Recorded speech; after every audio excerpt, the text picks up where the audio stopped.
Vous vous souvenez tous de cette image qui a fait le tour du monde où on voyait l'entraîneur du Mali après sa défaite contre la Côte d'Ivoire à la CAN, un membre de son staff lui versait de l'eau sur la tête. L'entraîneur Eric Sékou-Ciel. Est-ce que vous savez ce qui s'est passé réellement?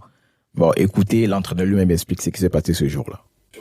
Concernant ta première question sur cette histoire d'eau sur la tête, Oui.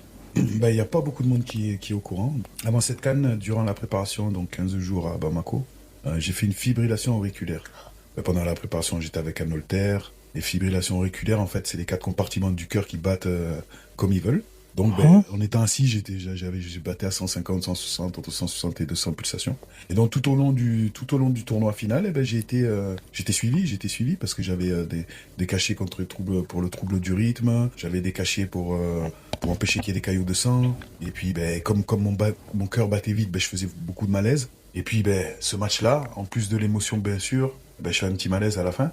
Et puis, après cette CAN, je rentre en France et puis je me fais opérer à Marseille. Ça veut dire qu'il était en danger même. Et si le membre de son staff ne faisait pas ça, écoutez-le. Hôpital Nord. Donc, bien sûr qu'il y avait de l'émotion, mais la fibrillation auriculaire, c'est pour les gens qui savent, c'est que si t'es pas suivi, si t'as pas tout de suite un cachet pour fluidifier le sang et pour arrêter ton rythme du cœur, Arrêt cardiaque. tu fais une crise cardiaque. Aujourd'hui, il est l'entraîneur du Nigeria et tout se passe bien pour lui là-bas. Hein. Courage à lui. Et il faut pas oublier, c'est un entraîneur qui est né en Côte d'Ivoire. Sa mère est malienne et son père est français.